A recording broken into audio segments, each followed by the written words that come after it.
This is an open letter to Representative Thomas Massie. Hello, sir. How are you? Bravo, bravo, Mr. Thomas Massie. You seem to be one of the more impressive members of the whole legislature body in Uncle Sam's land. So, bravo. It's a you can set an example of what could be a good legislature. In any democracy or any system of government, that what can be a good public servant. Here's the thing, sir. One thing you can, it's just suggestion, I might be wrong. It's just a suggestion, I might be wrong. But here's the thing. One of the best things you can do, one of the better things you can do, is to actually go after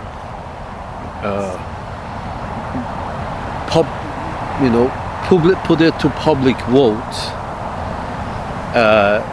to approve term limits for all political elected seats, all your state as well as your federal representatives, yourself and the senators. I mean somebody with some courage and some integrity like you, who has other aspects of life to fall back on, is an ideal person to try to push this forward, not at the federal level or the state level. The same way they legalize marijuana in many states. Because those who are holding the public seats, they don't want to get out. They're not crazy. They're not going to vote themselves out of a seat, a perfectly good seat. But here's the thing, sir. With regards to empires, the moment the system goes into a caste system,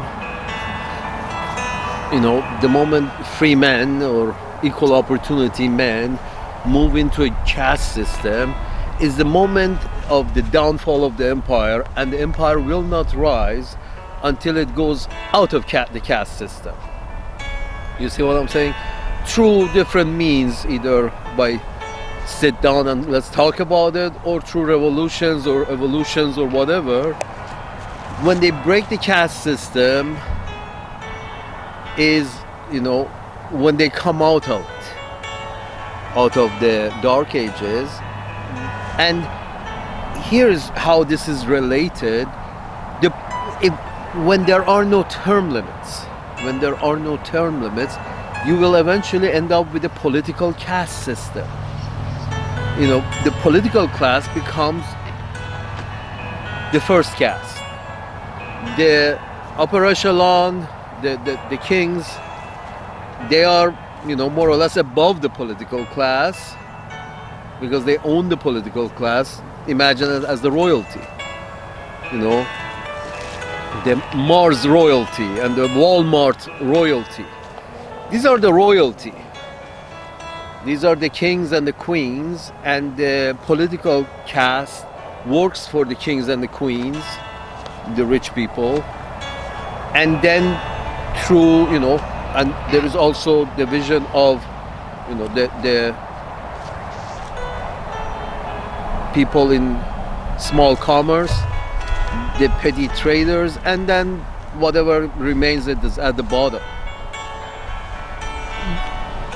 You have created that, especially by allowing politicians to remain in office for whatever duration. That's the first step in the wrong direction, because soon after or late after, depending on how bad the situation is, a caste system is formed. And every time a caste system, many say that why did the Persian Empire fall so easily to the Arab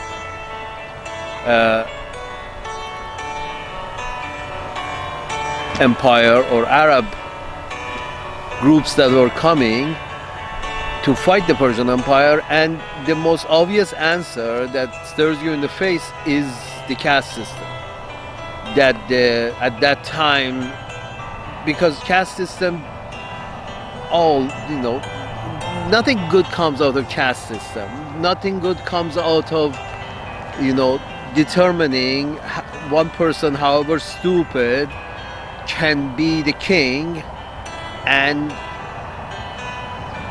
because he or she is of this specific caste, a bureaucrat or a rich person or a group of people that, a bureaucrat who has reached higher level of bureaucracy.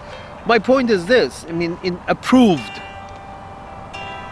ascension to the throne, still it's a caste system, because, not everybody gets an approval from the party, and we saw that with, the Kennedy and the Sanders and this and that, and as well as Republicans have their own their own group, their own caste, political caste. As we see, many have stayed in office and multiple generations find their way in office if they're half competent, as that's, I understand in case of Ron Paul and Rand Paul, yeah. But again, this is the same argument that Mr. Sanders puts up, is that I am a good guy. There's no doubt about that. You act more decently than most, and the father and son, Paul, have behaved more decently than most. There's no doubt about that. But if 95%, let's say 90%, of the members of a society are abusing a situation, they enter into the political caste, and then they're not good characters. If 90, and they don't become good characters, they become they used to be good, they started good more or less, then they fell victim of a few tricks and blackmails and situations that they got themselves into, which money and power brings loads of. And if there is a term limit, nobody with any kind of records, public or private record, would be liable for so long. You see what I'm saying? If after 4 years or 6 years of being in office, let's say a representative or a senator gets to own a few skeleton in his or her closet, if there is a term limit, then he or she leaves the office and takes the baggage with them. The new guy probably is a green politician, not much baggage, and at least the seat is no longer under the shadow of all that baggage. All that baggage that apparently it's like every year. Last year, the Congress or the legislative body paid 17 million. This is one of the figures that you, Mr. Massie, have brought up, that $17 million was spent on trying to hush situations of harassment or sexual matter.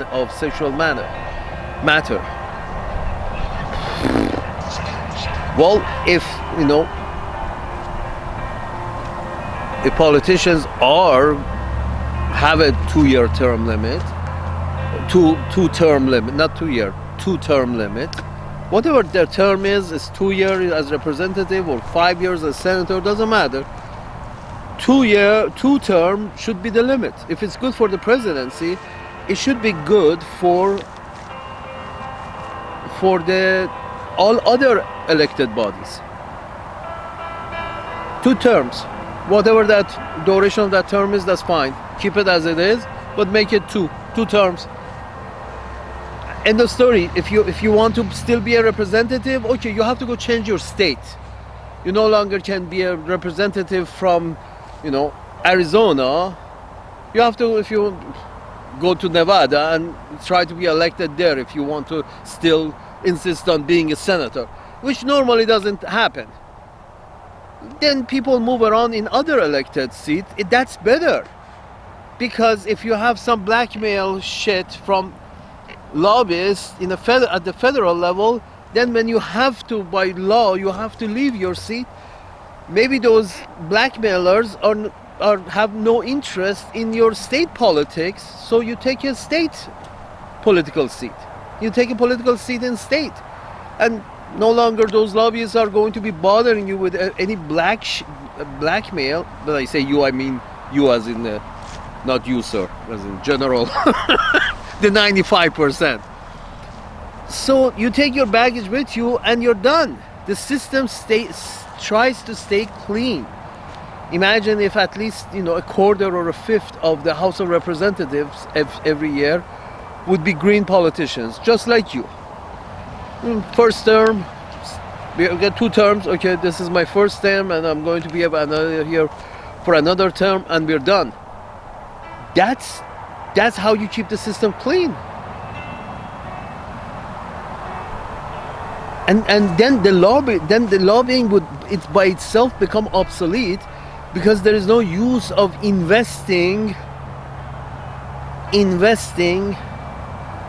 that much in these politicians, or whining and dining them that much, because they only get 2 terms. That's but too short to try to catch the guy in some kind of liability in order to take advantage of the guy. It's worth to invest a lot to catch these folks in liability situation. So they wouldn't even invest the money. It wouldn't be worth to invest so much money in order to compromise politicians, because that politician has that seat only for 4 years. That representative, the senator, 10 years. It's not that worth that much to buy an island so you can catch him in liabilities. You see what I'm saying? It's not worth it. This cleans the system. So I think the best thing possible that can be done, and it has to be done with by some courageous and very outspoken people at the state level, and bring the people out to vote. Just one question: all elected office can only have 2 terms, whether it be at that state level, I guess you're in Kentucky, or at the federal level. And if one state does it, the rest of the state will follow. People of the rest of the states will follow without question, because they figure out, like marijuana, that hey, it can be legalized, so let's follow the same path as I think the first one was California. I think in this case, whichever state does put a term limit on all their elected offices is going to be followed soon with other states. It's just no question about it, because this is something that benefits the people, but it's not so beneficial to people who actually worked hard to get that seat.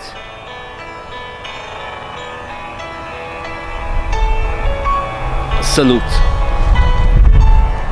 And eventually, here's the thing, once politicians don't have to work hard for that seat, specifically because the seat is temporary by law, then politicians don't even have to work that hard to get elected, because it's a very temporary job, and they have to leave their business and go do this job if they want for 2 or 4 years, but with the eventual thought process that I have to come back to my job, so my regular business. So that also keeps the hand on the wheel.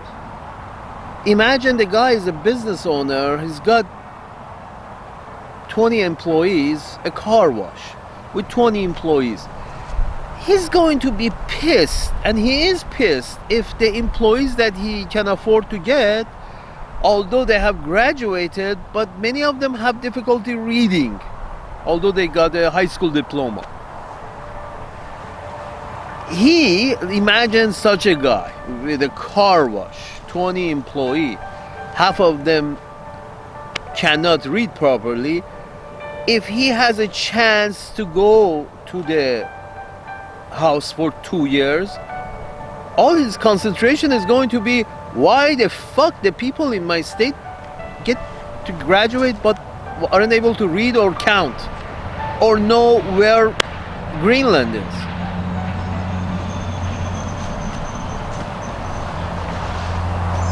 But if this politician has been in the same seat generation after generation, or at least one generation, or a cousin of a previous senator, or belongs to a specific bureaucratic class, had a high position in a bureaucratic class, suddenly qualifies to as being the leader of the political class. You have to be in the political class to qualify to be the leader of political class.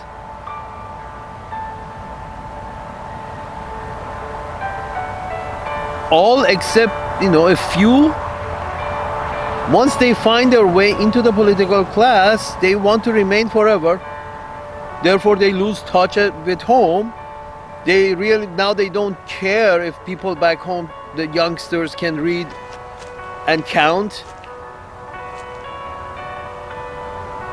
But let's send some money to Nigeria, battle some bad people there.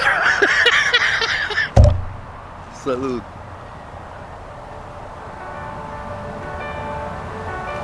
We found some bad people in Somalia. We need to go and battle them.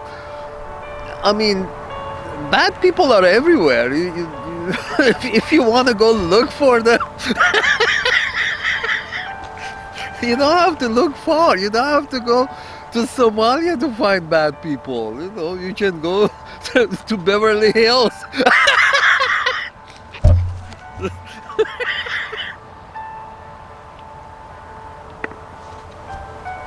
Or Virgin Islands. Anyway, my point is this, that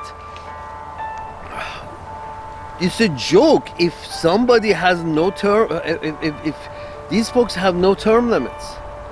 So suddenly they're totally out of touch at what the problems back home in our state is. Don't care. Doesn't live in that state. He lives in Washington, D.C. and hasn't been living in that state for 30 years. And does he care whether the car wash employees can read and write and count? Apparently not, because he's not involved with it. They're not his employees.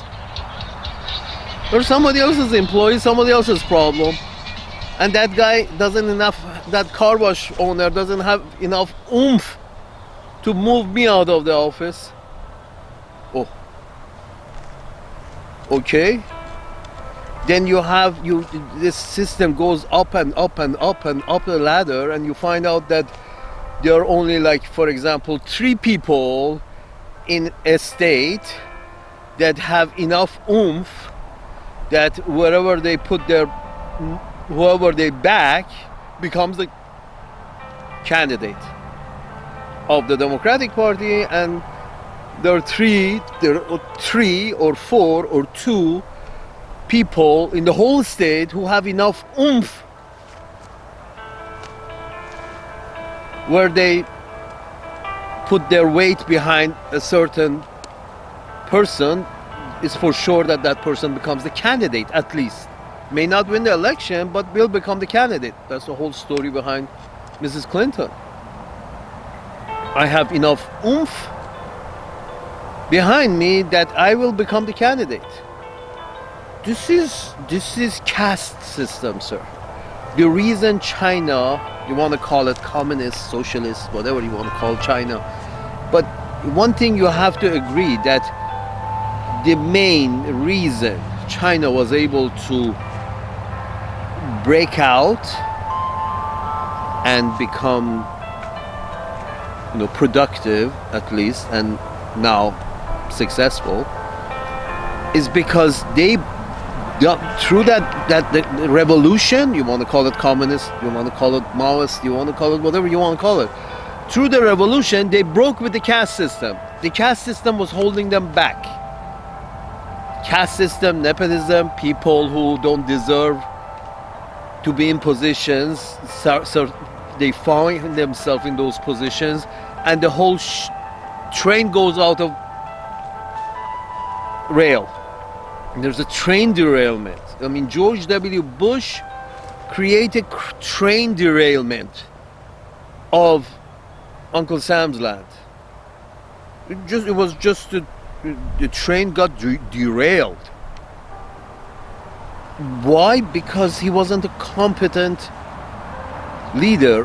Why was he chosen? Because a handful of people with oomph decided that yes, it's a good idea he be the candidate.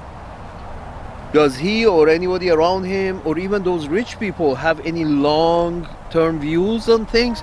No, they're very money motivated. They don't much care about having a long-term plan of anything. If it's profit, going in, fighting them is profitable for our corporations. Then if we get our corporations in, that's also going to be profitable. Get a foothold for our corporation, that's going to be also profitable. Apparently that's worth everything else, all the price that was paid in blood and sweat and expense.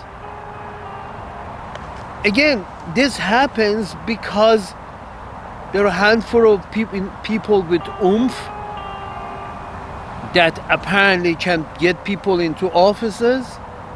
And what happens if both sides are qualified? The people with oomph on this side back an unqualified person, then there is with people enough oomph on the other side back another unqualified. Salute.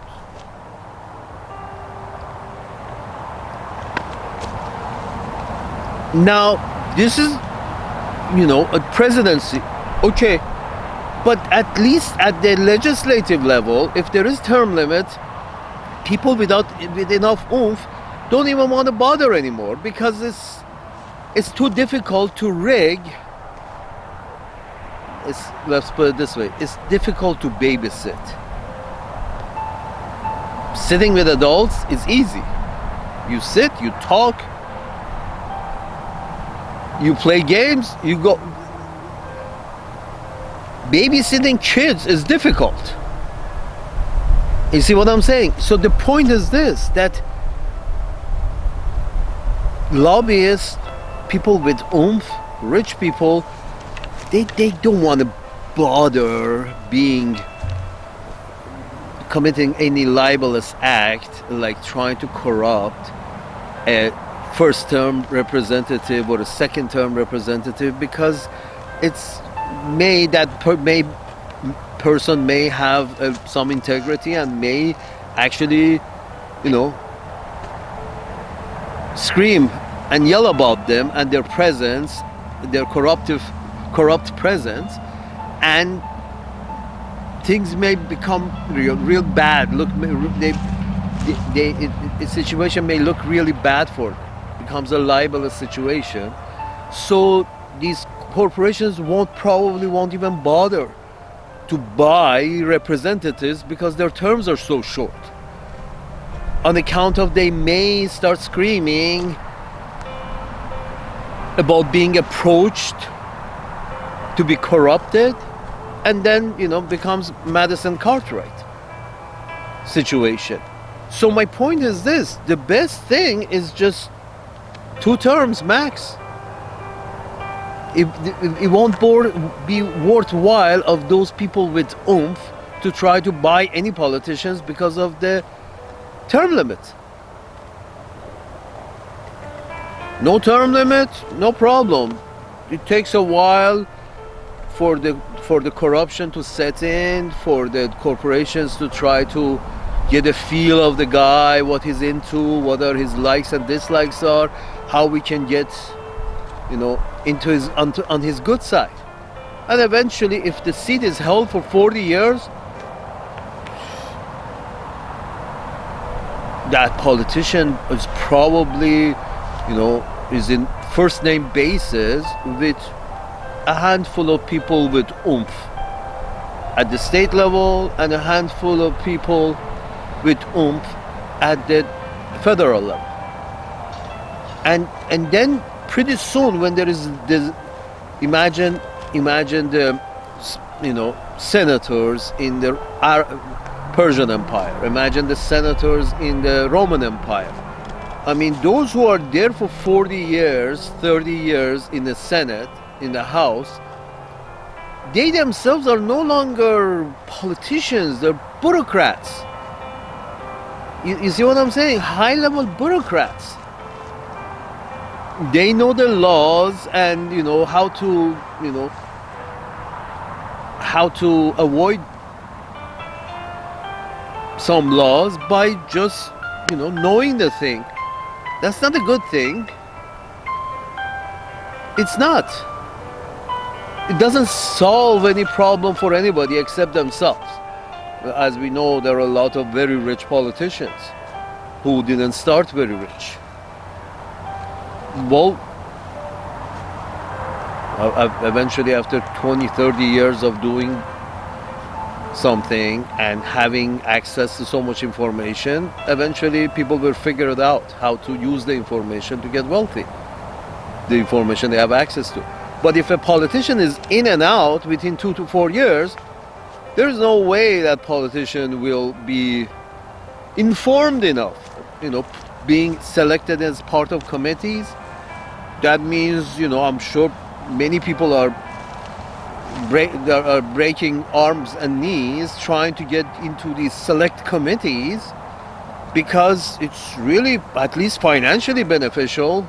You have access to first-hand information that others don't. And you have figured out how to use that to your benefit. But it wouldn't happen with a representative who's only there for 4 years. Even if they are part of a committee, they are not they haven't practiced much to know how they can benefit from any little piece of information that they can get out of those committees. Less corruption.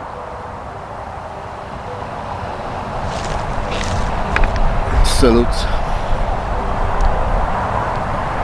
Sir, the solution is term limits. The solution is term limits, and it has to be enacted, it has to be voted on by ordinary people. If there is a chance to save the empire, it has to be saved by ordinary people the same people who voted for marijuana, legalization of marijuana, are the same people who are going to vote. And I kind of believe if you put it to public voting, I believe 99% of people will vote for 2-term limit for politicians. 99% of the people will vote in favor of 2-term limit for politicians. If you put it to vote tomorrow, and I think whatever the procedure is, gathering signatures, whatever it has to be done, if anybody starts this, it will catch on like wildfire. If anybody starts this, it will catch on like wildfire, and it will actually save the empire. 2-term limits. If it's good enough for presidency, it's good enough for every office, elected office in the land. And I think this will be good for internationally as well, because most of these people are going to be very domestic oriented. People who are in the streets, they're domestic oriented. But the idea is that if the concentration of productive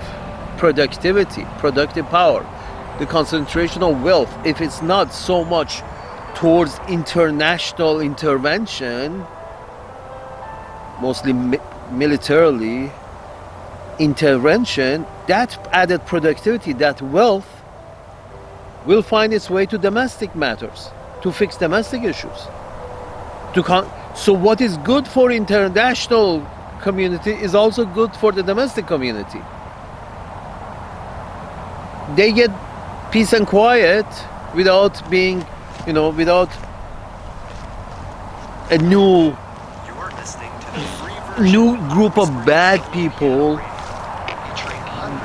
without a new group of bad people being found in central Amazon. It's sort of like we are in central Amazon and we have found a new group of bad people. They call themselves the Machuca. Hamas, Famas, Kamas. All.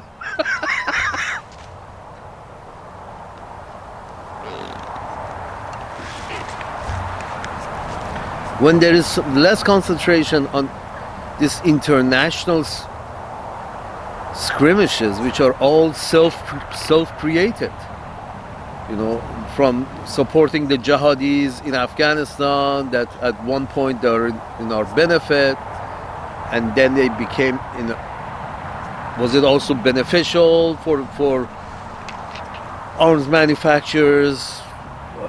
The Afghan war was actually beneficial, so it was beneficial for them when the weapons were sold to the Mujahideen in Afghanistan, and then it was beneficial to arms manufacturers to go and fight the Mujahideen in Afghanistan. Sir, this all happens because politicians are foreign oriented, international oriented, because DC is a bit international oriented, because it deals with capitals of other countries. And in order to make it less international oriented and more domestic oriented, more worried about education, health and housing than the bad guys, and finding new bad guys in the world, the only thing you can achieve that is term limits.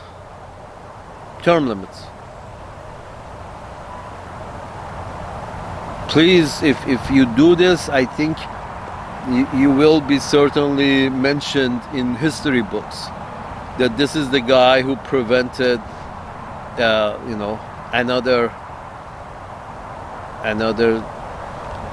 downfall of a great empire. Term limits.